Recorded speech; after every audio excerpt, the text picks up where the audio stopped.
Com a paz do Senhor, convido a todos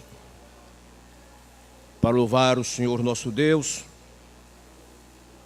em nome de Jesus. Aleluia.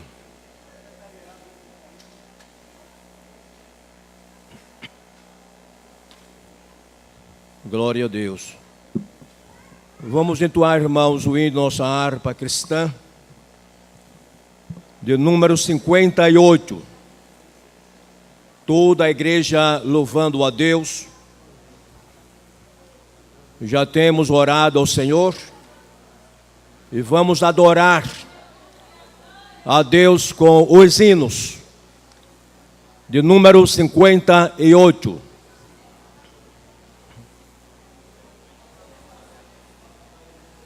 Aleluia. Não temas contigo, eu sempre estarei. Ó rica promessa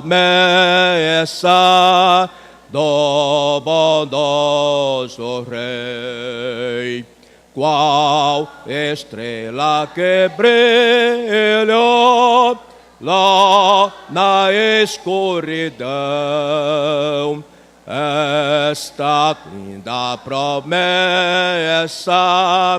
brilha no meu coração.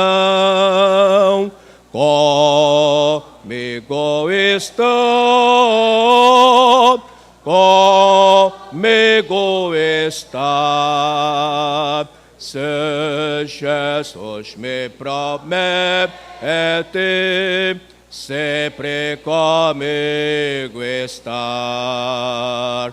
Comigo está,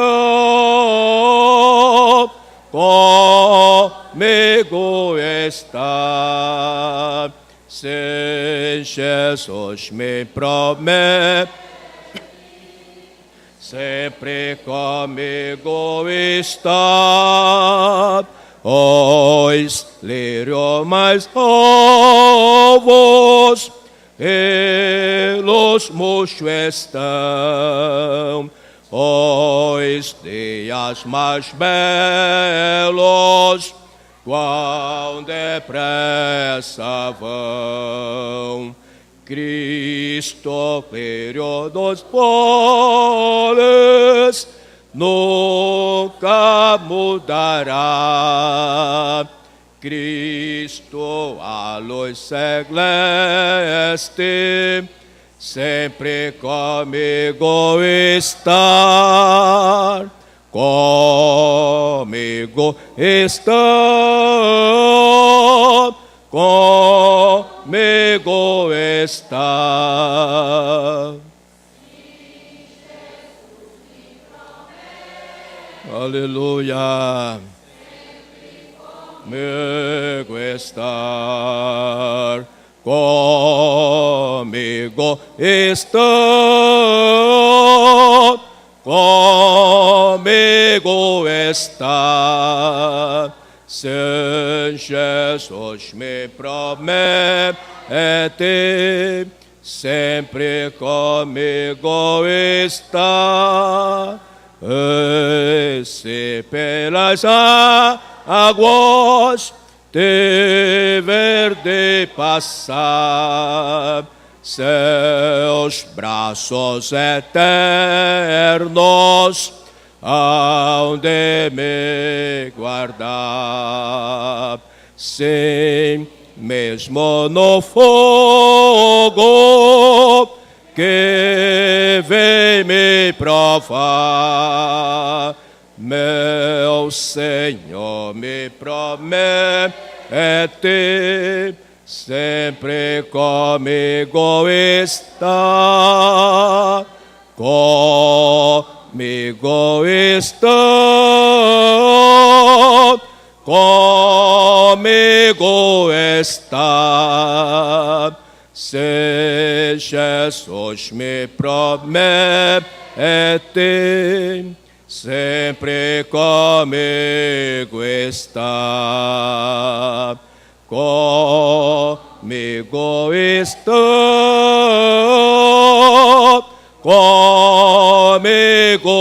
está. Se Jesus me promete, sempre comigo está. Amém. Brasas do altar. Louva a Deus com 2 hinos. Amém.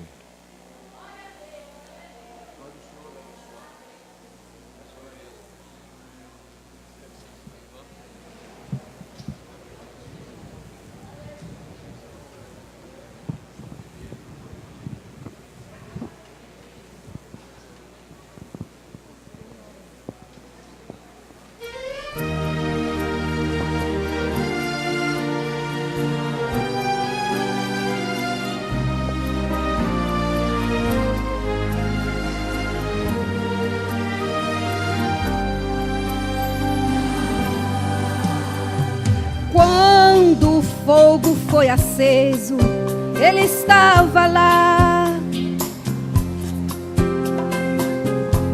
Quando a cova foi aberta,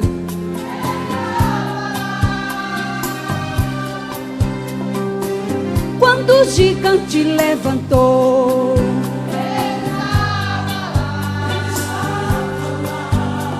porque seu nome é Já era tarde quando o rei falou: joga no fogo.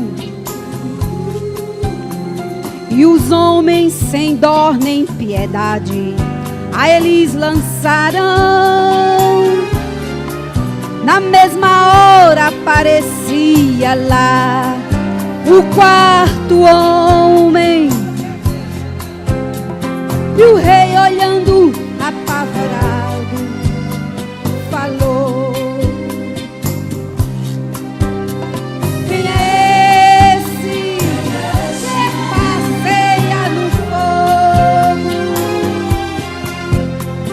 andando para lá e para cá? Eu vejo quatro e um bem diferente.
aconteceu. Um grande reboliço ali aconteceu. Eu não acreditava, mas aconteceu. Eu não sei explicar, só sei que aconteceu. Aconteceu, aconteceu. Quando eu profetizava, assim aconteceu. O sobrenatural, o incompreensível, o que era totalmente impossível.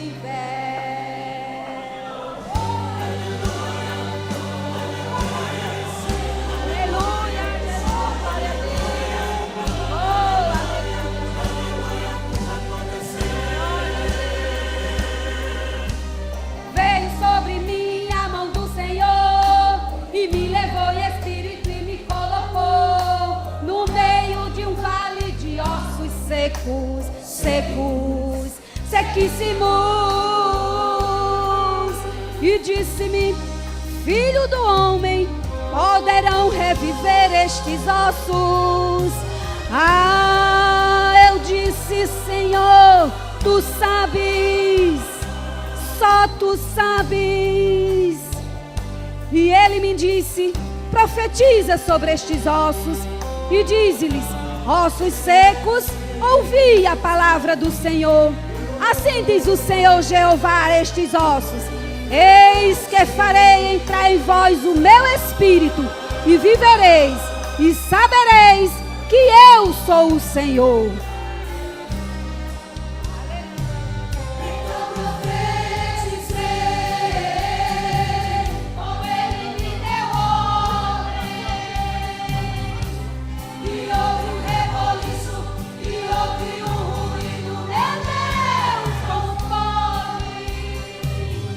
Cada osso se juntava, cada osso se encaixava, enquanto o vento soprava, tudo se organizava. Foi aparecendo o nevo, foi aparecendo a carne, em seguida veio a pele e o corpo se formava, porém faltava vida, mas quem dá vida ali estava. E me disse: profetiza ao Espírito, profetiza, filho do homem, e diz ao Espírito: assim diz o Senhor Jeová, vem dos quatro ventos o Espírito e assopra sobre estes mortos para que vivam. E profetizei, como ele me deu ordem. Entrou neles um Espírito, entrou neles um Espírito, e se puseram de pé. E levantou-se ali um quão grande exército. Eu pude ver de perto quão grande é o meu Senhor. Este é o Deus que eu conheço, que dá vida a ossos secos, faz reboliço na terra. Ele é o mesmo e não mudou. Quando o homem diz não pode, isso aqui não adianta. Isso é causa perdida, tua história terminou. Se um vale de ossos secos pode voltar a ouvir, a voz do profeta ainda pode levantar dali. O que é impossível, irmão, Deus é Deus, recebe então teu milagre hoje aqui. Aleluia, Jesus. Louvado seja o teu santo nome, Senhor. Aleluia, Jesus. Louvado seja o teu santo nome. Glória a Deus.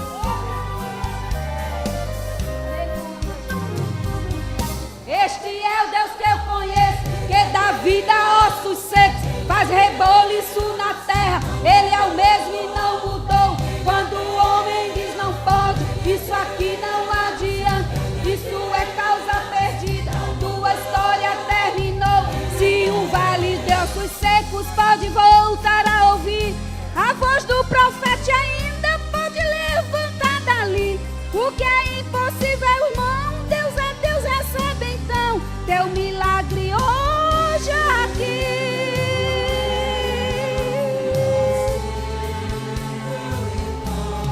Ele é Deus.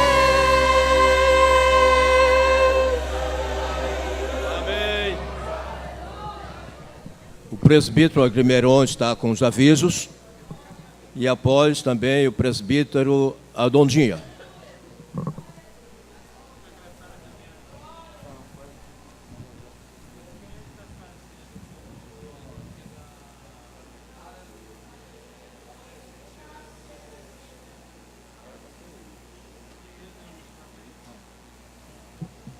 Queremos saudar a amada igreja com a gloriosa paz do Senhor. Queremos informar que o louvor perene, amanhã haverá ensaio, o coordenador manda avisar. Festividade dos novos convertidos, dia 30/6/2013, e também dos adolescentes no dia 22 e 23/6/2013. E no dia 30, batismo nas águas. Os irmãos que queiram se batizar, procure a secretaria da igreja para dar o seu nome e assim descer as águas para assim se batizar.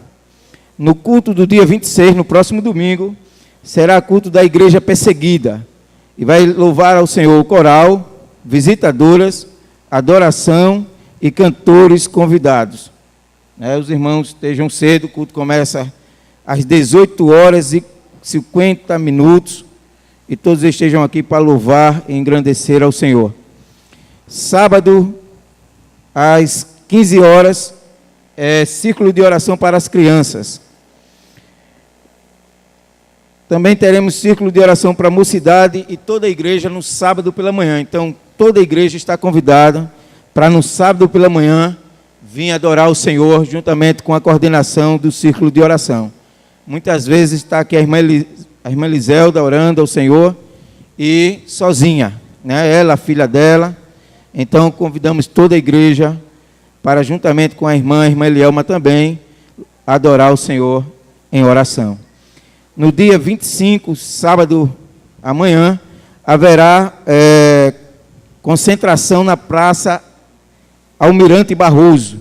E toda a igreja está convidada. Vai louvar ao Senhor os filhos de Asaf. Vai estar lá amanhã louvando ao Senhor. Então, na Praça Almirante Barroso, todos estão convidados para assim adorar o Senhor. Também tem pedidos de orações. A irmã Betânia pede as orações pelo João, seu neto, e também a Raquel, que os dois estão enfermos. E também eu quero pedir as orações da igreja pela irmã Vilma, aquela que sofreu o acidente no dia da nossa cruzada. Ela ainda encontra-se na UTI. Saiu da UTI, recebeu alta, mas teve o cérebro dela, o oxigênio parou, e ela teve que voltar de novo para a UTI. E ontem ela já foi, não precisou mais dos aparelhos ligados. Mas também o seu corpo não está mexendo nada. Amanhã, com a ajuda de Deus, vou lá fazer uma visita a ela, mas o esposo dela ligou hoje para mim, pedindo encarecidamente à igreja que orasse. Então, que a igreja ore pela irmã Vilma, para que Deus faça o melhor assim na vida dela. Presbítero Adonias. Aleluia. Eu cumprimento o povo de Deus com a paz do Senhor. Meu aviso, irmãos, aqui, na verdade, é um convite, assim pode-se dizer. Essas irmãs que acabaram de cantar, elas são dali da subcongregação Jardim Acácia, e já pensando na festividade delas, daqui a mais alguns meses, no dia 9 do próximo mês, mais precisamente desse próximo domingo a 15 dias, que é o dia 9 do mês 6 do corrente ano, na casa da irmã Maria vai ser servido almoço. Um almoço provavelmente muito bem preparado. E esse almoço tem um custo, uma contribuição de R$5. Por R$5 aqui em Maceió, eu acho que você só almoça por R$5 no restaurante popular, lá no centro. Então, mas os irmãos que são daqui, que queira, fique de pé por bondade, a irmã Adriana, se coloque de pé. Os irmãos que quiserem já antecipar o pagamento, porque a partir do momento, pode sentar, muito obrigado, para que as irmãs fiquem sabendo quanto em alimento vai ser preciso ser feito, para não sobrar comida. Então nós vamos estar anunciando aqui em outras oportunidades, com a permissão do pastor da igreja, e os irmãos têm a oportunidade de, nesse domingo, as irmãs não fazerem almoço, ficarem descansando, E a R$5, se você não quiser almoçar na casa da irmã Maria, eu já tive a oportunidade de participar de uma refeição lá, e aí o alimento ficou de primeira qualidade. Dessa vez também não vai ser diferente. Então, você contribui e ao mesmo tempo você se alimenta. Então, que Deus em Cristo abençoe a todos, em nome de Jesus. Muito obrigado. O diácono Abiezer estará louvando a Deus. E convido então os oficiais para recolhermos os santos dízimos e as ofertas que os irmãos trouxeram para ofertar ao Senhor nosso Deus.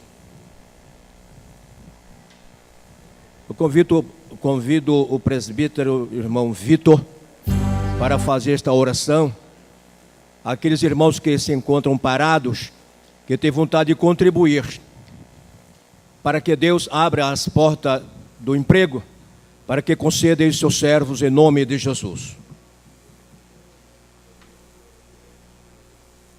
Senhor, para a igreja, oremos. Pai eterno, nós te louvamos, ó Pai, te pedimos a tua bênção sobre os teus servos que estarão cooperando neste momento e os obreiros que estarão recolhendo. Ó Pai, abra as portas para aqueles que estão, por certo, necessitando, que o Senhor abra a porta para que o teu nome venha a ser glorificado. E assim está contribuindo para a tua obra, nós te agradecemos em nome de Jesus.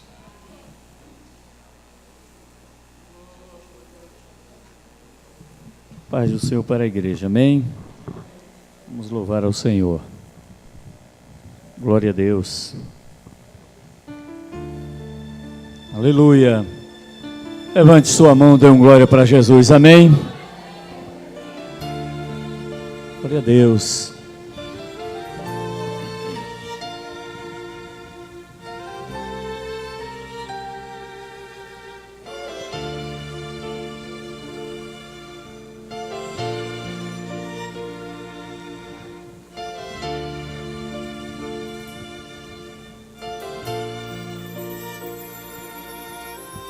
Ainda que eu seja abatido e cair, ainda que um exército se levante contra mim, ainda que os amigos se tornem inimigos meus, ainda assim eu louvarei a Deus. Ainda que me falte motivação para cantar, ainda que não haja esperança para mim, ainda que essa dor se torne mais forte que eu, ainda assim eu vou louvar a Deus. Eu te louvarei para sempre, porque és um Deus fiel. Louvarei com a minha voz e tu me ouvirás do céu. Eu te exaltarei para sempre, Altíssimo e grande Rei, pois ninguém é como tu, meu Deus. Bendito seja o nome do Senhor para sempre.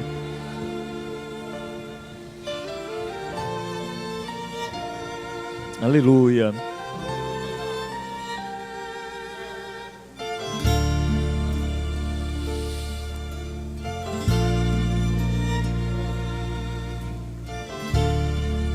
Aleluia.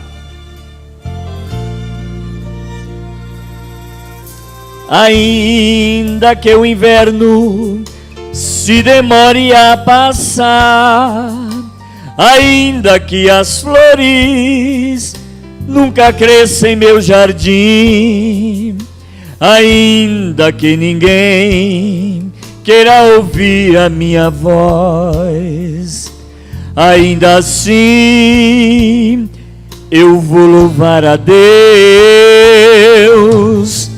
Ainda que esquecido eu seja aqui por meus irmãos, ainda que eu tenha que viver na solidão,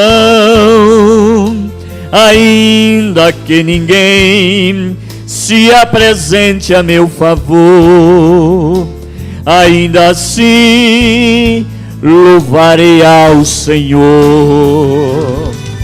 Eu te louvarei para sempre, porque és um Deus fiel. Louvarei com a minha voz e tu me ouvirás do céu. Eu te louvarei para sempre, Altíssimo e grande Rei, pois ninguém é como tu, meu Deus. Eu te louvarei para sempre, porque és um Deus fiel. Louvarei com a minha voz e tu me ouvirás do céu. Eu te exaltarei para sempre, Altíssimo e grande Rei, pois ninguém é como tu, meu Deus. Levante a sua mão e dê glória para esse Deus maravilhoso. Amém.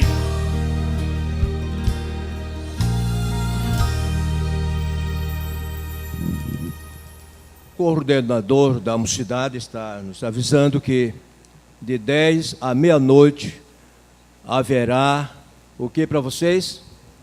Vigília, né? Oração para a mocidade. Eu convido toda a igreja a colocarmos nossos pés. E neste momento, a obra de Deus, o trabalho do Senhor está com o anjo da igreja, pastor José Laelso. Cumprimento a todos com a paz do Senhor.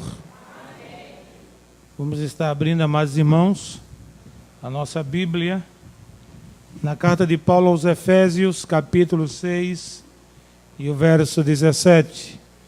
Também cumprimentamos a todos os nossos irmãos que estão nos acompanhando através da internet. Que o Senhor vos abençoe ricamente nesta noite e que a palavra que será ministrada aqui neste púlpito possa também lhe alcançar em nome de Jesus. Efésios capítulo 6, versículo 17. Tomai também o capacete da salvação e a espada do Espírito, que é a palavra de Deus. Amém, amados irmãos. Vamos orar com o presbítero Jeová. Glória a Deus para sempre. Só os irmãos com a paz do Senhor. Oremos, maravilhoso e eterno Deus, Pai de nosso Senhor e Salvador Jesus Cristo, somos gratos a Ti, Senhor, por tudo que fizeste até agora. Te agradecemos pelos Teus filhos aqui reunidos, te agradecemos pela Tua palavra, qual o nosso pastor José Laelso acabou de ler. Fala conosco nessa noite, em nome de Jesus. Revela a Tua palavra, em nome de Jesus. Amados irmãos, nós vamos ouvir mais uma vez nossas irmãs louvarem a Deus.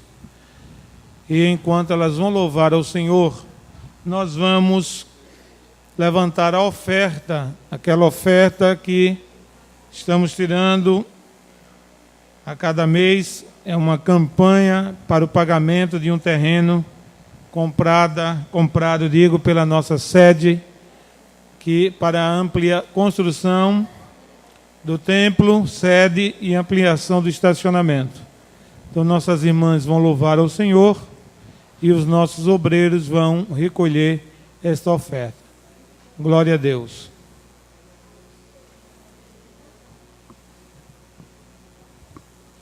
Glória seja o nome do Senhor para sempre.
Amém. Meus amados irmãos, nós vamos prosseguir com o nosso estudo. Não sei se o slide já está no ponto. Glória a Deus. Hoje nós estaremos estudando a respeito do capacete da salvação. Amém? Amém, igreja? Amém. Glória a Deus. O capacete, aqui na cabeça do soldado, os irmãos podem observar nessa foto ilustrativa, é a quinta peça da armadura cristã, relacionada pelo apóstolo Paulo em Efésios capítulo 6. Semelhante às demais peças, o capacete era de grande importância para o soldado romano, principalmente quando ele se encontrava em combate. Em sentido espiritual, o capacete da salvação representa algo que está intimamente ligado à vida espiritual do crente, como veremos em nosso estudo. Vamos seguir.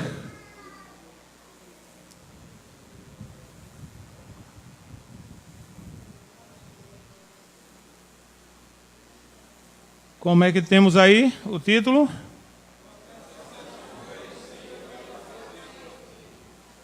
A proteção oferecida pelo capacete. Leia o ponto 1, o primeiro lá.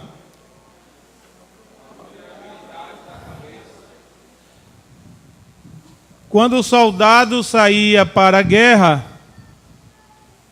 ele tinha que ter a sua cabeça protegida pelo capacete, como ali os irmãos estão vendo na ilustração.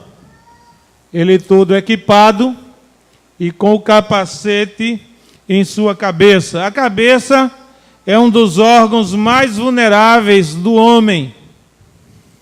Se a cabeça sofrer lesões graves, todo o corpo começa a funcionar de forma irregular. Apesar da espessa camada óssea do crânio, a cabeça é uma região muito sensível, reclamando cuidadosa proteção. Você leva pancada em qualquer parte do corpo, não é tão arriscado, não é tão perigoso, não é tão grave. Mas se levar pancada na cabeça, precisa cuidar.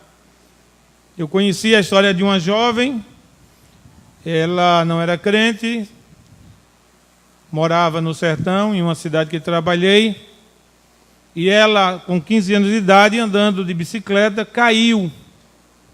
E ao cair, bateu com a cabeça no chão, calçamento, desmaiou, depois tornou e passou o susto. 15 dias após, apareceu uma dor de cabeça nela. E aquela dor de cabeça agravou-se, trouxeram para Maceió, não resolveu aqui. Levaram-na para o Recife. Na época só tinha ressonância magnética no Recife. E quando fizeram a tomografia, a ressonância, descobriram que da pancada tinha sido gerado um tumor. Seu pai era fazendeiro. O homem vendeu tudo que tinha, inclusive a fazenda, levou a moça para os Estados Unidos, lutou de todas as formas para tentar salvá-la, todavia ela veio a óbito. Então, a cabeça, apesar de termos uma massa óssea muito espessa, ela é um membro muito sensível. Em razão disso, era necessário que o soldado, ao sair para a guerra, tivesse sua cabeça bem protegida. E isso só era possível mediante o uso do capacete. No ponto seguinte, nós temos o quê? tudo em nós, ou quase tudo, depende da cabeça. Por isso, se o soldado levasse um golpe nela, podia ter sua missão totalmente comprometida. O combatente, soldado combatente, podia até ficar fora de combate ou ficar à mercê do inimigo caso viesse ser atingido na cabeça. Desmaiaria, se fosse um golpe forte, e ali ficaria prostrado e vulnerável para o inimigo matá-lo, destruir a sua vida. A cabeça é controle de todo o corpo. Ela domina a nossa orientação, a nossa visão, a nossa audição. E se ela estiver em perfeito estado, nos ajuda a tomar também decisões precisas. Se, entretanto, a cabeça falhar, tudo mais está sujeito a falhar também. Então, o soldado precisava estar protegido na sua cabeça para que não viesse a ficar desorientado na hora da peleja. No terceiro item aqui, o capacete oferecia o quê, irmãos? Oferecia segurança ao soldado quando ele enfrentava o seu adversário. Por causa de tudo isso que vimos no ponto 1, no ponto 2, era necessário que o soldado romano tivesse a cabeça bem protegida. E, para tanto, ele usava o capacete, que podia ser feito de couro e bronze, ou então de bronze e ferro. Nenhuma espada ou qualquer outra arma podia penetrar em um capacete de um soldado romano, porque ele era altamente resistente. A importância do capacete era naturalmente avaliada pelo valor e nobreza da parte do corpo que defendia, que era a cabeça. Daí, os irmãos, nós podemos ver o quanto era importante e necessário o capacete para o soldado sair em guerra. E Paulo sabia disso. Paulo era cidadão romano também. E ele conhecia de perto, como já dissemos aqui em outras palestras, o valor que tinha cada peça da armadura do soldado. Cada peça tinha um valor específico para o soldado estar bem protegido. E não somente para proteger-se, mas também para atacar o inimigo. Aqui, na figura do capacete, nós vemos uma arma defensiva e não ofensiva. Isto é, uma arma que tinha como finalidade apenas proteger a cabeça do soldado e não contribuir em nada no sentido de atacar. Mas se ele estava com sua cabeça bem protegida, livre de ataques mortais, de golpes mortais, então ele tinha tudo para conseguir vencer a guerra, porque o soldado romano era altamente treinado. Se você tiver acesso a uma obra muito interessante, é uma obra em 5 volumes, História da Vida Privada. É uma obra que trata a respeito da história mundial, muito boa, bem ilustrada. Se você tiver acesso a essa obra, você vai ver os detalhes que ela traz a respeito do exército romano. Muito interessante. Então, Paulo vai tomar o capacete do soldado romano como uma figura para o capacete espiritual, para uma arma de proteção espiritual para o crente. E Paulo vai chamar essa arma, essa proteção, de o capacete da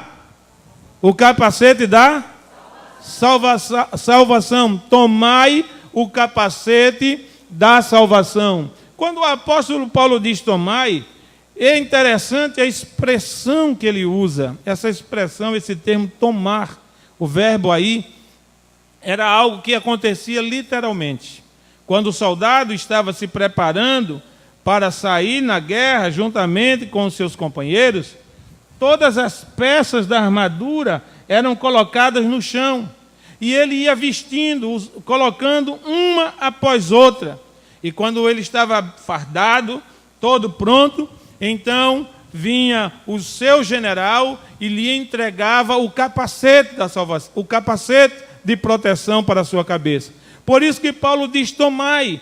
E há intérpretes, há tradutores da Bíblia que dizem que a tradução mais coerente seria: recebei o capacete da salvação. É essa a ideia lá no grego do Novo Testamento. Então, o general vinha, os soldados todos em formação, e ele entregava o capacete e a espada a cada um. Eram as últimas peças do armamento que os soldados romanos recebiam da mão do seu general. Não é diferente com o exército de Jesus. Quem faz parte desse exército?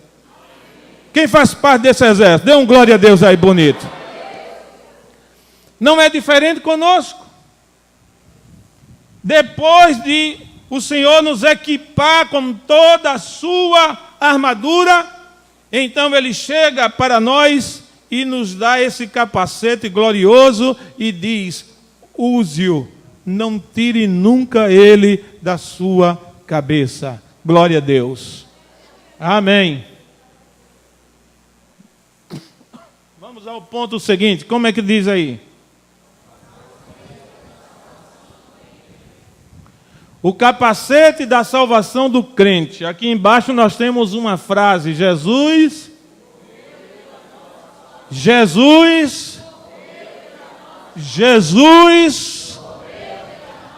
aleluia, Jesus morreu pela nossa salvação.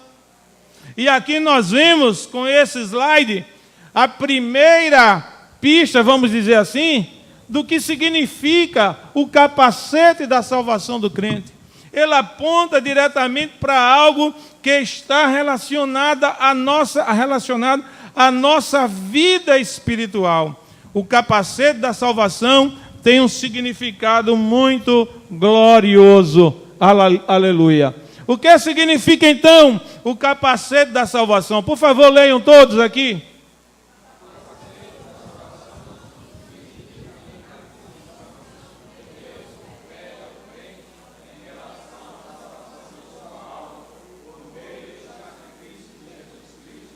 Glória a Deus, glória a Deus. Notem bem, queridos e queridas, o grandioso significado da expressão paulina com respeito ao capacete. Capacete da salvação. Como os irmãos puderam ler aqui, o capacete da salvação significa a convicção. Significa o quê, irmãos? Significa o que, igreja? A convicção que Deus confere ao crente em relação à salvação de sua alma, por meio do sacrifício de Jesus na cruz do Calvário, mediante a sua aceitação pela fé desse sacrifício. O capacete da salvação tem tudo a ver com uma das doutrinas mais sublimes do Novo Testamento, que é a doutrina da salvação, que teologicamente é identificada como soteriologia. Glória ao Senhor para sempre. A doutrina da salvação é uma das doutrinas do Novo Testamento que deve ser bastante conhecida por nós. É assunto recorrente em nossas escolas dominicais, mas nós precisamos, irmãos, parar e nos debruçar sobre as Escrituras para conhecer doutrina tão preciosa. Porque a doutrina da salvação, ela fala diretamente ao coração do crente a respeito da sua condição espiritual, ou a condição espiritual que ele hoje se encontra. Antes você era o quê? Você era salvo ou era perdido? Quem era perdido aqui? Glória a Deus, eu era perdido também. Eu nasci em um berço evangélico, eu não era perdido, você também era perdido. Porque Deus não tem neto, Deus só tem filhos. Tem um filho de crente, não é filho de Deus ou neto de Deus. Então eu recomendo os pais, se você tem crianças pequeninas, fale do plano da salvação para a sua criança. Mostre para ela que ela precisa aceitar Jesus como Salvador para ir morar no céu, confessar os seus pecados e receber a Cristo para receber o perdão divino em sua vida. Amém, irmãos? Então, queridos, mesmo aqueles que nasceram em um berço evangélico eram perdidos. Diante de Deus não havia um justo sequer. Não sou eu que estou afirmando isso. São as Escrituras Sagradas. É o apóstolo Paulo escrevendo aos Romanos. Ele diz isso no capítulo 3, que não havia um justo sequer, um justo. Não havia Maria, Pedro, João, ninguém era justo. Todos estavam perdidos. Isto posto, estavam debaixo da condenação eterna. Glória a Deus. Mas Deus amou o mundo de tal maneira que deu o seu Filho unigênito, para que todo aquele que nele crê não pereça. Diga comigo, não pereça, mas tenha a vida eterna. Amém, irmãos? Glória a Jesus. Então o capacete da salvação, ele tem esse significado espiritual.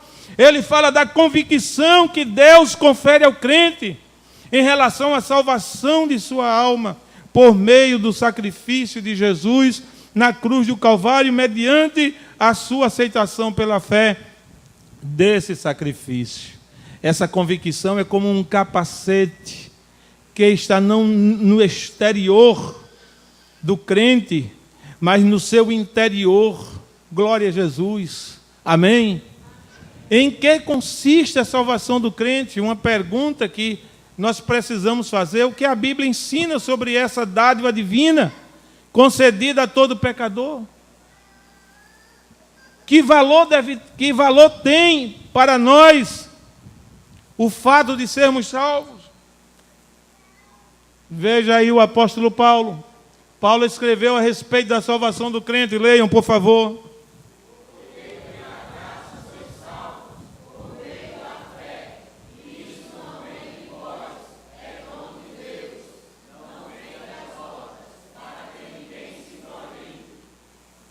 Efésios capítulo 2, versículos 8 e 9. Amados irmãos e irmãs, veja aí como é glorioso o plano de Deus para a salvação do pecador.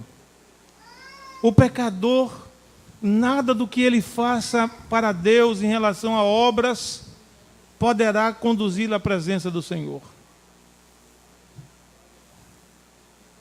Porque pela graça... Diga, eu sou salvo pela graça. Precisamos entender o significado dessa palavra graça. Graça no grego, charis, significa favor imerecido que Deus concede ao pecador. O que era que eu e você merecíamos antes de sermos crentes? Salvação ou condenação? Nós merecíamos ser condenados, porque em nós não reuníamos nenhuma obra que testificasse em nosso favor diante de Deus. O profeta Isaías chega a dizer lá no capítulo 64 que as nossas obras são como trapos de quê, irmãos? De imundícia. Se você for lá no original hebraico, você vai ver que as trapos de imundícia, o profeta está se referindo aos panos usados durante o período da menstruação pela mulher. Aqueles panos que as mulheres hebreias usavam para conter o fluxo menstrual e depois eram jogados fora porque se tornavam impuros. Deus compara as obras humanas àqueles trapos. Tem algum valor um trapo desse, irmão? Qual é o valor que tinha?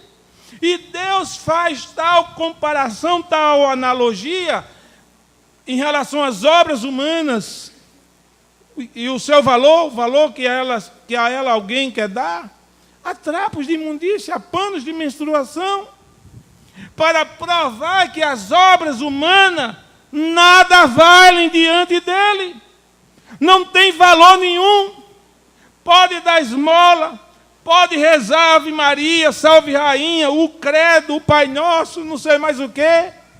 Pode carregar uma pedra na sua cabeça, ou até um cruzeiro numa procissão. Pode ter um ídolo de preferência para reverenciá-lo. Pode dar o seu dinheiro todo. Glória a Deus. As obras do pecador nada valem diante de Deus. E por que é que Deus nos salva? Porque Deus nos dá ou nos confere um favor imerecido. O que é favor? Favor é aquilo que você recebe de alguém por não ter condições de alcançar aquilo que você está precisando. Não é assim, irmãos? Alguém está com fome, não tem dinheiro para comprar alimento, então tem de depender do favor de alguém. De um pai, de uma mãe, de um irmão, de um filho, de um avô, de uma avó, de um tio, de um vizinho e até mesmo de um estranho. Chega diante da pessoa e diz, pelo amor de Deus, me dê aí alguma coisa para comer, eu estou com fome. A pessoa tem a obrigação de dar aquela comida que a pessoa está pedindo, que o necessitado está pedindo, irmão? Tem obrigação? Quem chega em nossa porta, nós temos a obrigação, é lei da comida àqueles que nos pedem em nossas portas? Existe uma lei nesse sentido? Não. Por que é que nós damos? Porque nós fazemos ou sentimos a necessidade daquela pessoa. E aí a gente faz um favor para aquela pessoa e dar aquele alimento. E aquela pessoa sabe que não é merecedora. Muitas vezes é um estranho que deu aquele alimento e a pessoa recebe de tão bom grado. Nós não éramos merecedores de sermos salvos. Nós estávamos fadados à condenação eterna. Nós estávamos fadados ao inferno de dor. Mas, como é que diz aqui o texto? Porque pela graça sois salvos. Sois salvos. Salvos de quê? Alguém já disse ali muito timidamente, da condenação eterna. E é verdade. Salvos da condenação eterna. O que nos esperava era o inferno. O inferno era que esperava o pecador. Mas Deus enviou o seu Filho Jesus para morrer na cruz, como vimos em uma das primeiras ilustrações. Morrer na cruz do Calvário. Para nos salvar da condenação eterna. Salvar da ira de Deus. E nos preparar para nos levar para onde, irmãos? Para o céu, amém? Porque pela graça sois salvos, por meio de quê? Da fé. O que é fé? O que é fé? Fé é o firme fundamento das coisas que não se veem e das coisas que se esperam. Por isso que o crente diz assim, eu sou salvo. E o pecador incrédulo olha para o crente e diz, coitadinho, está doido.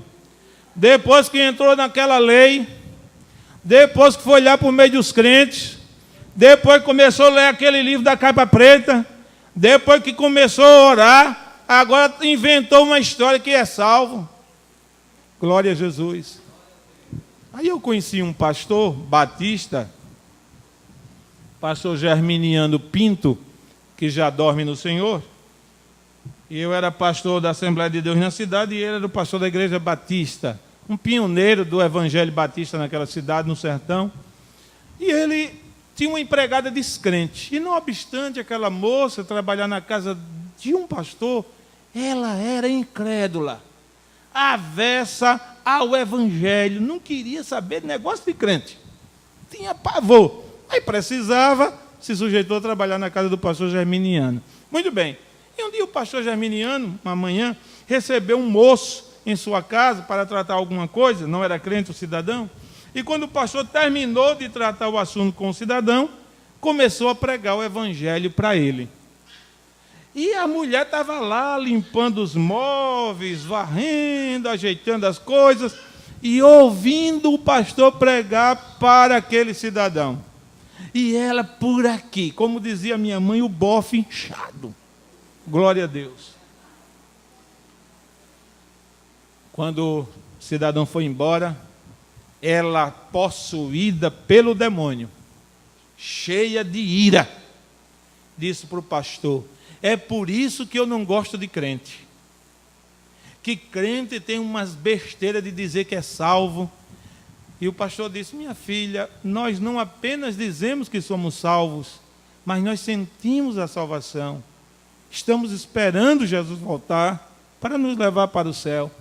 Aí ela olhou para ele com ar de sarcástico e de zombaria e disse: quer dizer que quando Jesus voltar, vocês vão para o céu com tripa e tudo. Zombando. O pastor, para dar uma resposta à altura, depois ele se arrependeu da resposta, mas ele disse para ela: não, com tripa e tudo não. As tripas vão ficar aqui cheias de fezes, mas ele não usou essa expressão fezes não. As tripas vão ficar aqui cheias de fezes para os católicos romanos comer tudinho. Nunca mais ela mexeu com o pastor. Glória a Deus. Então, o incrédulo, ele se escandaliza. Não é isso que Paulo diz lá no primeiro capítulo da sua primeira carta aos Coríntios, que a mensagem da cruz é o quê? É sabedoria ou loucura? A mensagem da cruz é? Mas a loucura é para quem? Para os que perecem. Para os que estão fadados à condenação eterna. Mas para nós é mensagem de quê, irmãos? É mensagem de vida, de perdão, de salvação, de transformação. A cruz aponta para o céu, irmão. Você já percebeu isso? A cruz aponta para o céu. Então, quando o pecador passa pela cruz de Jesus, no sentido espiritual, não estou me referindo aqui àquela cruz literal que a Igreja Católica ainda hoje usa. Quando o crente, no sentido espiritual, passa pela cruz, a direção que ele toma agora não é no sentido horizontal, mas é no sentido vertical. Ele começa a subir, porque a cruz aponta para cima, aponta para o alto. Amém? Glória a Deus. Porque pela graça sois salvos, por meio da fé. E isso não vem de vós. É o que, irmãos? É o que, igreja? É dom de Deus. E é interessante que essa palavra dom aí, que tem o mesmo sentido de dádiva, ela vem da mesma raiz da palavra graça. Aleluia. Dom, charisma.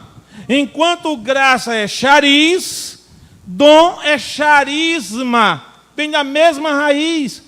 Enquanto graça é favor imerecido, dom é dádiva, é presente de Deus para o pecador. Quem já recebeu esse presente? Glória a Deus. Quem já recebeu esse presente? Louve ao Senhor. Se você que está nos assistindo ainda não recebeu esse presente, Jesus nesta noite quer também te dar este presente, o dom da salvação. Aqui não devemos pensar em dom espiritual. A palavra dom aqui não tem nada a ver com dom espiritual, como alistado lá em 1 Coríntios 12. Apesar de que lá dom também tem um sentido de dádiva. Glória a Deus. Muito bem. Isto não vem de vós, é dom de Deus. Não vem de quê, irmãos? Das obras. Por quê? Para que ninguém se glorie. Glória a Jesus. Então voltemos àquelas perguntas que fiz há pouco. Em que consiste a salvação do crente? O que a Bíblia ensina sobre essa dádiva divina, chamada salvação, e é concedida ao pecador? Segundo as Escrituras, irmãos, 3 aspectos da salvação devem ser evidenciados na vida do crente. Vamos ver esses aspectos. O primeiro aspecto, qual é, igreja? A justificação.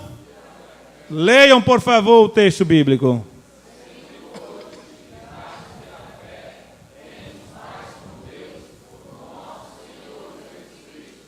Glória a Jesus.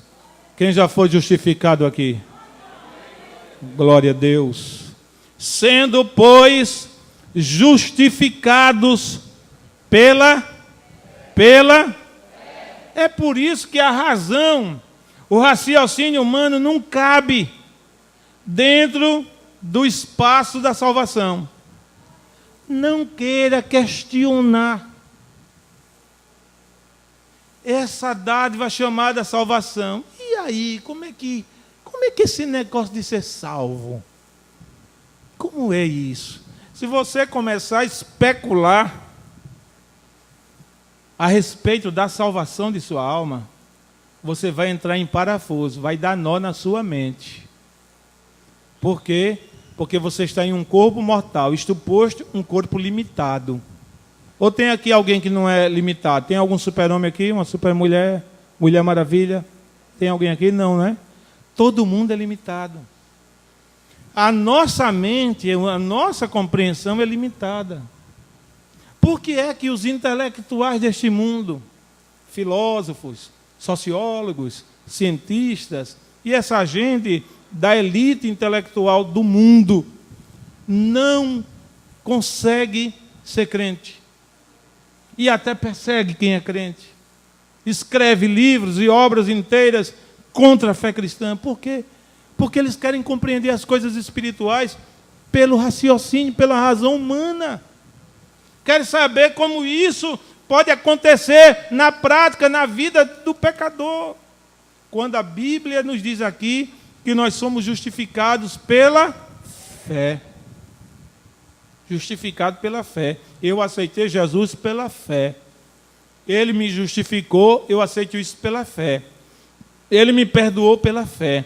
Ele vai me levar para o céu. Eu creio nisso pela fé. Amém, irmãos? Ele me dá vitória sobre o pecado. Eu creio nessa verdade pela fé. Se eu for especular, se eu for pegar essa ideia e levar para um laboratório científico, para o cientista analisar, ele vai dar nó. Ele vai endoidar e não vai encontrar uma resposta. Porque a fé é algo, de certa forma, inexplicável. Ou você crê, ou você não crê naquilo que a palavra de Deus diz. Não existe esse negócio de ficar em cima do muro. E tenha cuidado, porque alguém estava com dúvida a respeito da salvação, e um irmão pregando para essa pessoa, a pessoa disse, eu estou em cima do muro, não sei se aceito Jesus. Estou em cima do muro. Aí o diabo chegou e disse, pois desça do muro, que o muro é meu. Então, irmãos, em cima do muro você fica para os negócios desta vida, para as coisas materiais daqui. Mas para a salvação, não. Você tem que encher os seus pulmões e dizer em alto e bom som, eu sou salvo pela fé. E Jesus me salvou e eu estou salvo pela fé. Glória a Deus. Agora, isso não é uma mera afirmação. Porque o crente sente a alegria da salvação de Deus na sua alma. Quem já sentiu esta alegria, né? Glória a Jesus. Hoje, enquanto eu preparava, concluía, que comecei ontem, essa parte do estudo, e estava estudando a respeito da salvação, irmão, me veio uma alegria tão grande da salvação, que eu me alegrei na presença do Senhor, glorifiquei o seu nome, porque, irmãos, é a maior alegria que um mortal pode ter, é a alegria de ser salvo. Amém, irmão? É por isso que você despreza tudo, tentação, afronta, perseguição, calúnia, o que for, você despreza por causa da sua salvação. Sendo, pois, justificados pela fé, temos o que, irmãos? Temos o que, igreja? Paz com quem? Paz com quem? Por nosso Senhor Jesus Cristo. Veja como o Pai e o Filho participam desse processo de justificação. E é tão interessante essa doutrina da justificação, que é uma doutrina bíblica. A doutrina da justificação é uma doutrina bíblica, está na Bíblia. Aleluia. As Escrituras nos ensinam que a partir do momento que o pecador é justificado e passa a ser crente, Deus olha para ele e não vê mais nele nenhum pecado. Você pode glorificar a Deus por isso? Deus lhe vê, a doutrina da justificação ensina isso. Que Deus lhe vê como se você nunca tivesse pecado. Tem coisa melhor para nós, irmãos? Hein, igreja? Antes você foi um assassino, alguém foi assassino, foi prostituta, foi ladrão, foi pedófilo, foi assaltante de banco, foi criminoso, vivia chafundado no pecado. Aí aceita Jesus como Salvador. O Senhor perdoa os seus pecados e lhe justifica diante de Deus. Tira tudo que tinha contrário na vida daquele pecador e ele passa a ser justo diante de Deus. E quando Deus olha para ele, aleluia, Deus não se lembra de nenhum pecado dantes cometido por aquela criatura. Ô pastor, e por que aqui eu vivo atormentado com os pecados que eu cometi no passado? Por que é que vem acusação, culpa, condenação? Eu só vivo sofrendo, a consciência doendo. Glória a Jesus, isso não tem nada a ver com Deus. Isso é o maligno, que fica trazendo essas coisas à tua mente para te condenar, para te afastar de Deus, para te levar de volta ao pecado. Glória ao Senhor. Mas a palavra de Deus nos diz que se o nosso coração, a nossa consciência não nos condena, estejamos em paz com Ele, com o Senhor. Deus já nos perdoou, irmão. Mas Satanás é sujo. Satanás é o que, igreja? Satanás é sujo. Ele escraviza as pessoas com culpa. Pastor Manuel Pereira de Lima, de saudosa memória, quando ele foi pastor na cidade de Porto Calvo, uma manhã ele saiu para evangelizar de casa em casa, e ele deparou-se na casa de uma senhora de 84 anos de idade. E ele começou a falar de Jesus para aquela anciã, e a mulher começou a chorar copiosamente, e o pastor logo pensou consigo: esta alma eu já ganhei para Jesus. No final, o pastor perguntou-lhe: a senhora quer aceitar Jesus como Salvador? Ela respondeu-lhe: não posso. Por que a senhora não pode? A senhora não compreendeu a mensagem que preguei? Acabei de pregar para a senhora? Entendi tudo, é por isso que estou chorando. E por que a senhora não quer aceitar Jesus, dizendo que não pode aceitar Jesus? Qual é o impedimento? Ela disse: ah, pastor, é que quando ela estava com 17 anos de idade, ora, ela estava com 84 anos. 67 anos atrás. Ela disse: quando eu estava com 17 anos de idade, eu tinha um namorado e fiquei grávida dele. E meus pais não podiam saber disso porque eles eram ignorantes. Meu pai era capaz de me matar. E aí eu abortei o menino, a criança, depois de um certo tempo. E até hoje, eu não tenho mais paz na minha vida. E eu tenho certeza que quando eu morrer, eu vou direto para o inferno. Aí o pastor abriu a Bíblia de novo, disse: eu vou ler um versículo da Bíblia para a senhora, que vai ser o remédio para essa condenação. E aí o pastor leu 1 João capítulo 1, versículo 7. Se andarmos na luz, como Ele na luz está, temos comunhão uns com os outros, e o sangue de Jesus Cristo, seu Filho, nos purifica de quantos pecados, igreja? De quantos pecados, irmãos? De todo pecado. Aí o pastor perguntou-lhe: a senhora crê nessa palavra? Ela disse: eu creio. Dobre seus joelhos. Ela dobrou os joelhos, o pastor orou, invocou o sangue de Jesus sobre a alma prisioneira daquela mulher, e o sangue de Jesus de forma poderosa veio e arrebentou os grilhões que a prendiam, e quando ela levantou-se, ela chorava ainda mais copiosamente, e ela dizia: agora eu estou chorando de alegria, eu nunca senti essa alegria, a alegria da salvação, que você trabalhando, dirigindo seu carro, fazendo lá as suas atividades domésticas, quando começa a pensar na salvação, você começa a chorar, começa a cantar, começa a glorificar o nome do Senhor, começa a falar em línguas estranhas, e daí a pouco larga tudo e está na presença de Deus. Amém, irmãos? Amém, igreja? Louvado seja o nome do Senhor. O segundo aspecto da salvação, qual é, irmãos? Leiam, por favor, todos.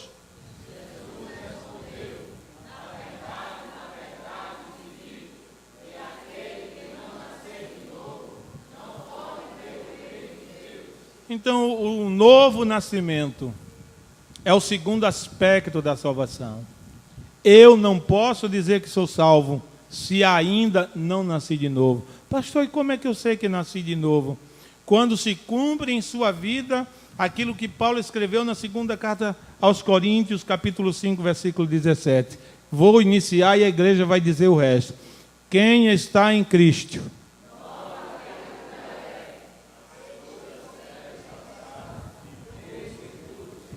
Está aí a resposta. Bíblia. Quem está em Cristo, isto é, quem nasceu de novo, nova criatura é. Olha, se nasceu de novo, nova criatura é. As coisas o que, irmãos? Velhas já passaram. E eis que tudo se fez novo, tudo. As coisas velhas. O que é velho? O que é que tinha de velho na sua vida? Paulo vai dizer lá, no capítulo 4 da sua carta aos Efésios. Paulo vai dizer: aquele que mentia, não minta mais. Aquele que furtava, não furte mais. Aquele que ameaçava, não ameace mais. Aquele que matou, não mate mais. As coisas velhas. Como era a velha Maria? Como era o velho José, o velho João, o velho Laelson, o velho Antônio? Como era? Ah, pastor, eu andava com uma faca peixeira de 12 polegadas de um lado e um revólver 38 do outro. Comigo escreveu, não leu, o pau comia. Mas agora eu joguei fora a faca, eu joguei fora o revólver, eu agora sou crente, sou pacífico, eu agora sou uma nova criatura.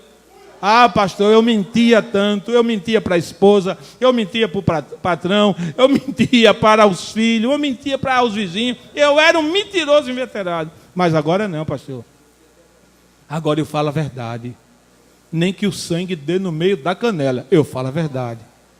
Ah, pastor, eu antes tinha 2 amantes, 3 amantes. Glória a Jesus. Eu antes jogava na loteria, jogava no jogo do bicho. Eu antes fumava 3, 4 carteiras de cigarro por dia. Eu bebia final de semana, no meio da semana, no início da semana. Eu bebia a semana toda. Eu era valente, eu era isso, eu era aquilo. Mas agora não. Agora eu sou diferente.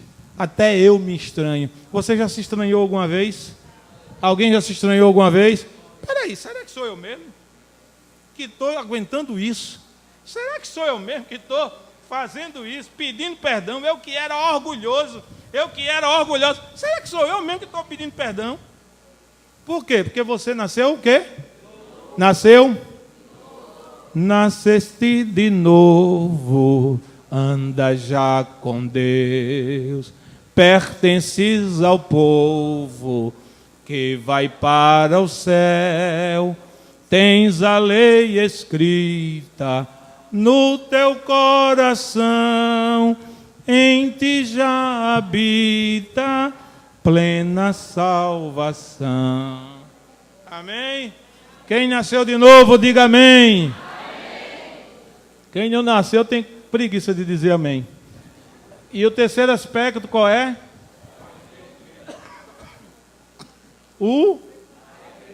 Leiam, por favor. Todo mundo, é a Bíblia que os irmãos estão lendo aqui.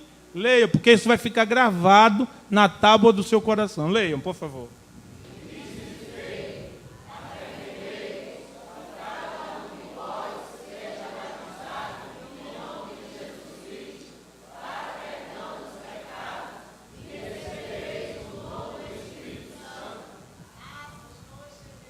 Muito bem. E disse-lhe Pedro, e arrependei-vos. Um dos significados da palavra bíblica para arrependimento é dar meia volta. Eu vou aqui no caminho. Aí me arrependo, dou meia volta e volto para onde eu quero chegar. O homem se distanciou de Deus e tomou o seu caminho. Que caminho era? O caminho do pecado. Pecado, caminhou, caminhando. Aí ele ouve a mensagem do Evangelho, se arrepende. O que é que ele faz? Dá meia volta e volta para quem? Volta para quem? Para Deus, de quem ele se afastou durante toda a sua vida. Amém, irmãos? Glória a Jesus. Arrependimento. Esse é um processo que nunca termina na vida do crente. Arrependimento. Não é? Nunca termina, porque sempre nós temos que estar nos arrependendo de alguma coisa que fizemos contrária à vontade de Deus. Amém, irmãos? Vamos seguir adiante. Leiam aqui em cima, por favor, irmãos.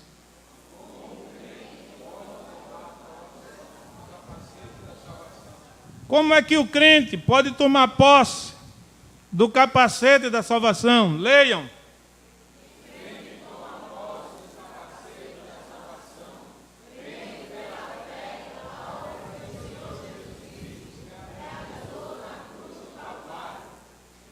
Leiam.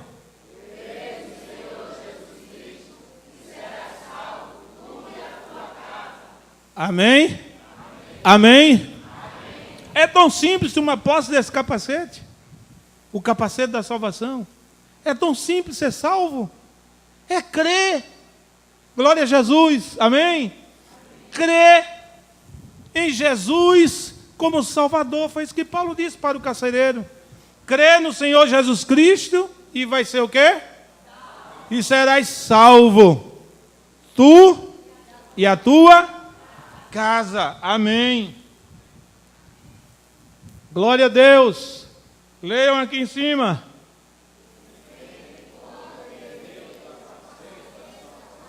O crente pode perder esse capacete? Ora, o soldado romano, quando ele estava em combate, se ele vacilasse, ele perdia o capacete. O capacete caía da cabeça. E no meio da confusão, no meio da briga, da luta, da multidão de soldados, ele perdia o capacete. E se ele fosse parar para procurar o capacete, cadê o meu capacete e tal, o inimigo vinha e desferia-lhe um golpe mortal. Então aqui tem uma pergunta para nós. O crente pode o quê?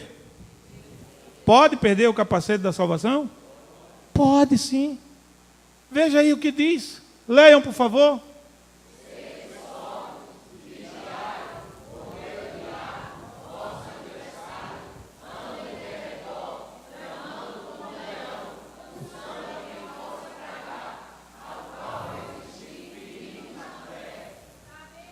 Amém, irmãos?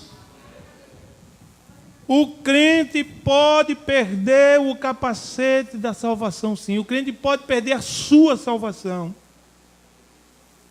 E o maior interessado nessa perda da salvação é o diabo. Pedro adverte-nos nesse sentido. Sede o quê? Sede o quê? Sóbrio. Essa palavra significa, tem vários significados. Mas o que mais se encaixa aqui na recomendação de Pedro é: sejam cuidadosos, sede sóbrios, vigiai.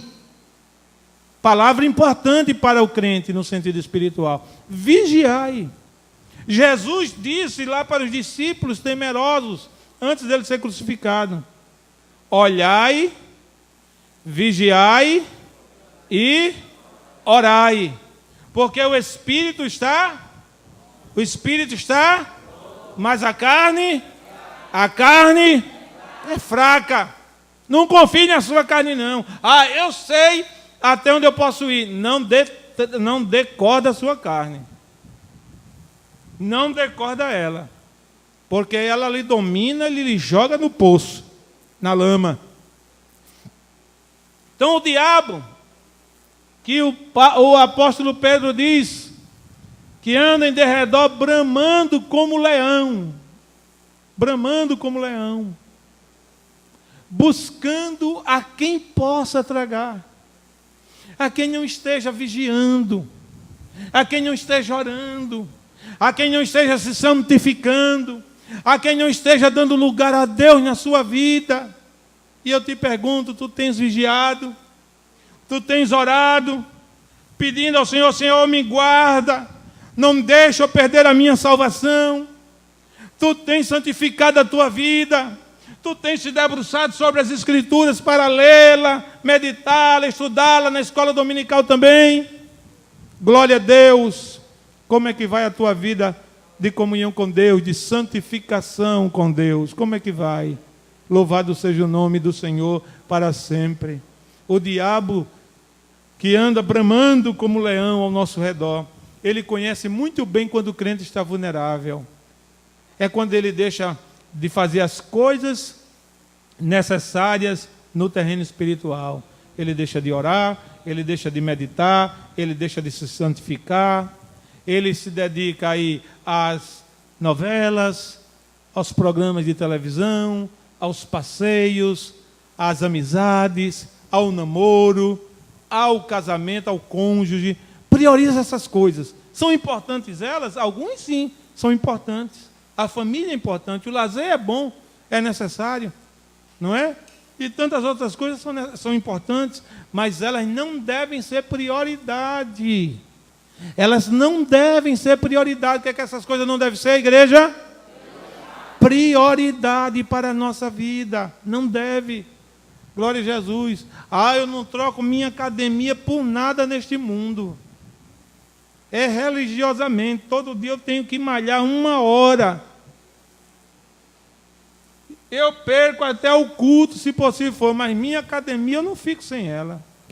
E aí, irmão? Entre estar lendo a Bíblia e estar lá na internet, no Facebook, no Twitter, não sei em que mais, eu prefiro estar lá na internet. Eu prefiro estar lá. Eu prefiro estar lá conversando, batendo papo, caluniando, falando mal dos outros, tal, fuxicando, etc, etc e tal. O que é prioridade para a sua vida? O crente pode sim perder a salvação. Vou relatar um fato para vocês que aconteceu na década de 1980. Não foi aqui no Brasil, foi na Rússia. Na Rússia. Um grupo de crentes foi apanhado pela polícia russa. Na época era crime ser crente, ser cristão. Era um crime punido com a morte. Mas havia a possibilidade de a pessoa que fosse pega se arrepender e ficar livre. Então, um grupo de crentes foi pego. Foi conduzido à presença das autoridades. E as autoridades disseram para ele: vocês são crentes? Somos. Vocês sabem que aqui na Rússia, ser crente é punido com a morte, sabemos. Então vocês vão morrer. Mas se vocês se arrependerem, vão receber o perdão do Estado. Eles se mantiveram, aqueles crentes se mantiveram resolutos, decididos a não negar Jesus. Era tempo de inverno e na Europa Oriental, no inverno, cai neve. E uma noite fria de inverno, neve forte caindo. Aqueles eram 7 crentes. Foram presos em 7 postes ao ar livre, sem roupa, um frio de 20 graus negativo por aí afora. E eles colocaram lá um soldado de plantão. Esse soldado vai ficar aqui. Se algum de vocês quiserem renunciar a essa fé de vocês, é só dizer a ele que ele anota o nome e solta na hora.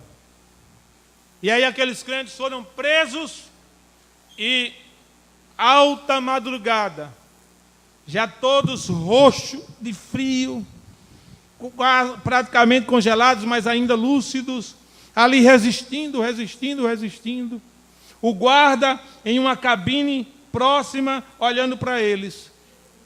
E o guarda deu uma cochilada. Cochilou. E quando o guarda cochilou, ele teve um sonho. E ele viu naquele sonho, o guarda comunista, ateu, viu naquele sonho que teve 7 coroas descendo sobre a cabeça daqueles 7 crentes. Mas dentre os 7, um rejeitava a coroa. Aí o guarda se acordou, impressionado. Quando ele se acordou, um daqueles crentes gritou: guarda, guarda. O guarda saiu fora. Se eu não resisto mais, me solte daqui, eu nego Jesus, põe meu nome aí nesse caderno. O guarda, ao ouvir isso, lembrou-se do sonho nitidamente. Disse: covarde, tu estás negando a fé, já estavas perto de receber uma coroa, sai daí que eu vou ficar no teu lugar. E de manhã aquele guarda amanheceu morto com os demais mártires. O Senhor Jesus diz assim: guarda o que tens, para que ninguém tome a tua coroa. Esse ninguém aí pode ser o teu cônjuge, pode ser teu filho, tua filha, teu pai, tua mãe. Glória a Jesus. Pode ser tuas amizades, pode ser N pessoas e até o diabo. Guarda o que tens, para que ninguém tome a tua coroa.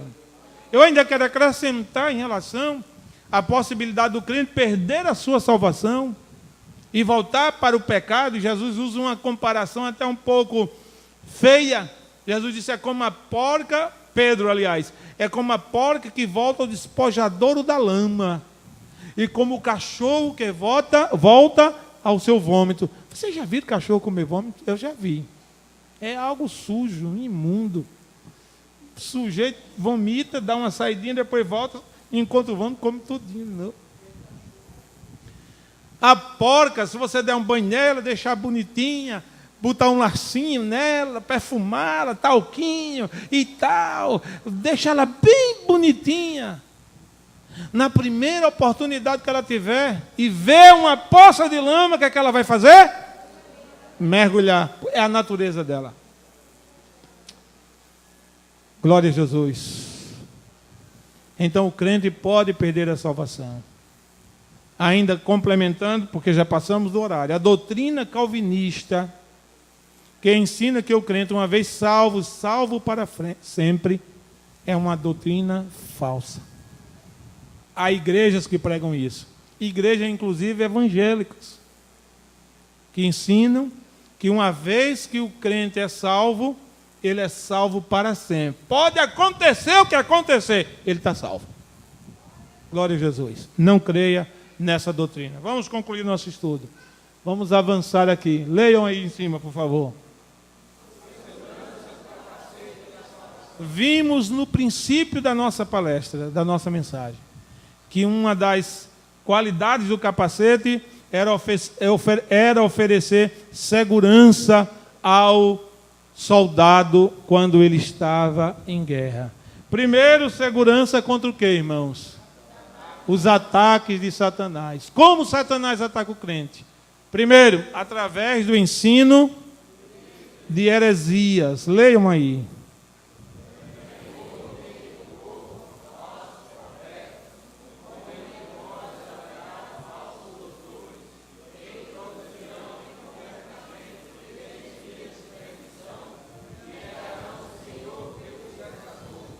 Glória a Deus. Satanás ataca a salvação do crente com as heresias, os falsos ensinos. Os falsos ensinos estão na televisão, estão no rádio, estão nos jornais, nas revistas, estão de porta em porta.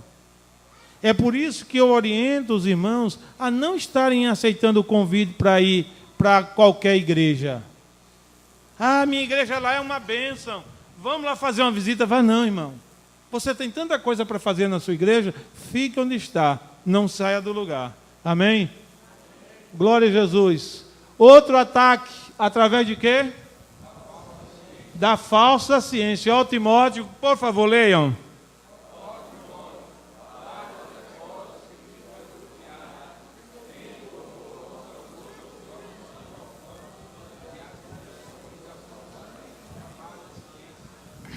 A falsa ciência está aí ensinando que o homem veio do macaco, que Deus não existe, que a Bíblia é um livro cheio de mentiras e sucessivamente. Cuidado, principalmente você que é universitário, você que é aluno do ensino médio, enfim, tenha muito cuidado. A falsa ciência é uma arma nas mãos de Satanás para atacar a salvação e a fé do crente. E o outro aqui, irmãos, através de quê? Leiam, por favor.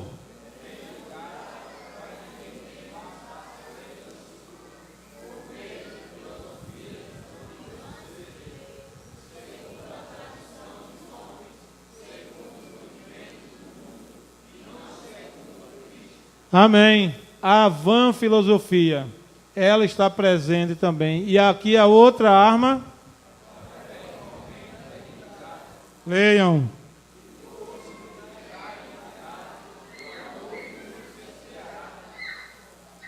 Amém. Aqui em cima, estamos correndo porque o horário esgotou. A segurança contra. Leiam aqui, por favor.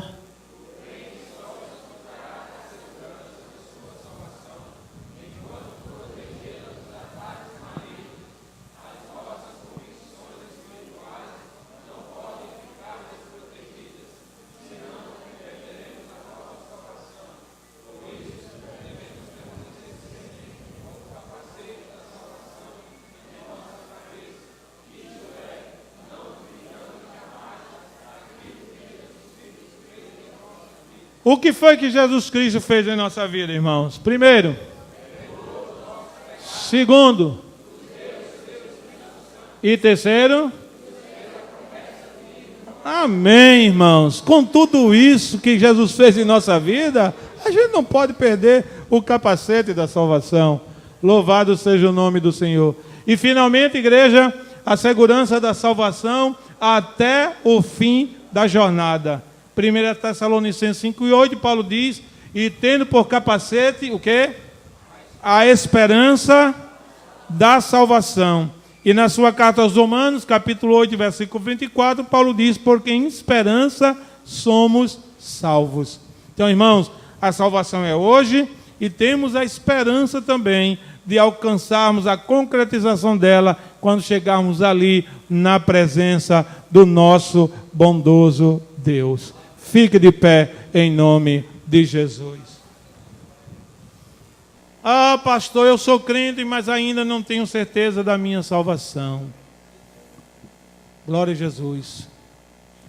Será que tem alguém aqui que ainda não tem a certeza da salvação? Se tem, eu quero orar por você. A igreja vai orar por você. Você não pode ficar sem ter essa certeza, essa convicção da salvação de sua vida, da sua alma diante de Deus. Frequentar uma igreja, ouvir uma mensagem, cantar hinos de crente, ler a Bíblia como os crentes leem e até dar dízimo e oferta não representa a salvação. Você precisa senti-la na sua vida. Eu lhe pergunto, quer fazer um teste se você é salvo mesmo? Responda na sua consciência a pergunta que eu vou lhe fazer. Se você morrer hoje, se você morrer agora, aí neste banco, você vai para o céu ou vai para o inferno? Para onde é que você vai? Responda na sua consciência. Se o Senhor permitir que você morra agora, para onde você vai? Glória a Jesus. Pastor, não tenho ainda não a certeza da minha salvação, porque eu estou em dúvida. Eu quero orar por você. Vem aqui à frente. Eu tenho vergonha. Não tenha vergonha disso. É seu acerto com Deus na presença do Senhor. Se tem alguém aqui nesta igreja que ouviu esta mensagem e ainda não é salvo, ainda não é transformado, liberto, Jesus quer te transformar. Jesus quer te converter. Jesus quer te dar a segurança da tua salvação, a alegria da tua salvação. Tem alguém?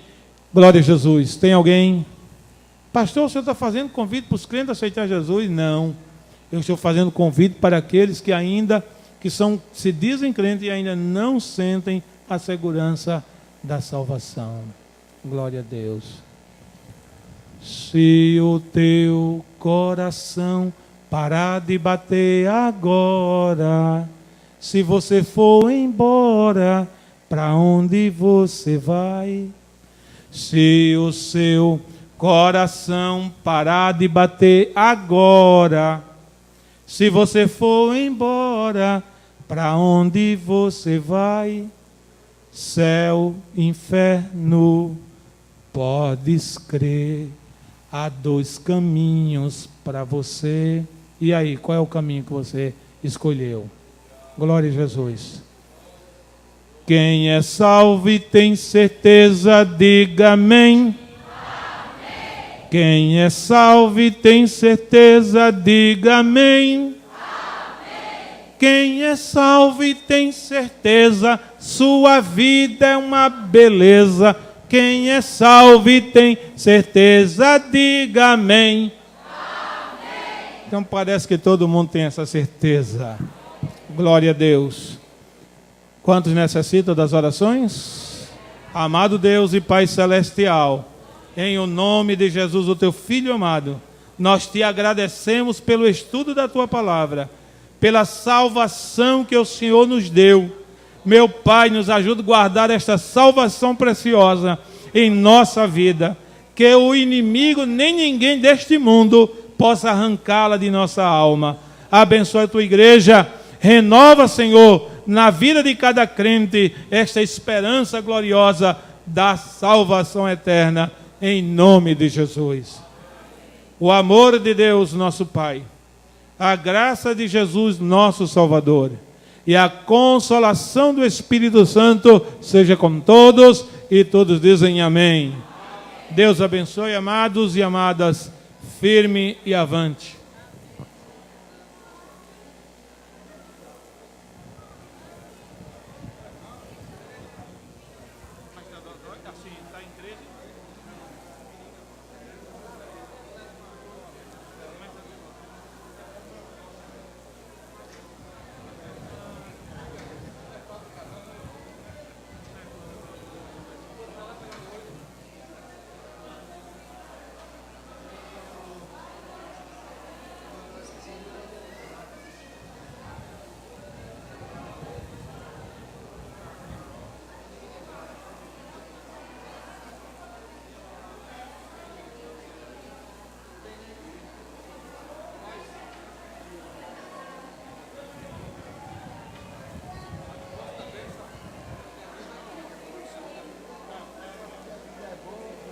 Jesus é bom, Jesus é bom.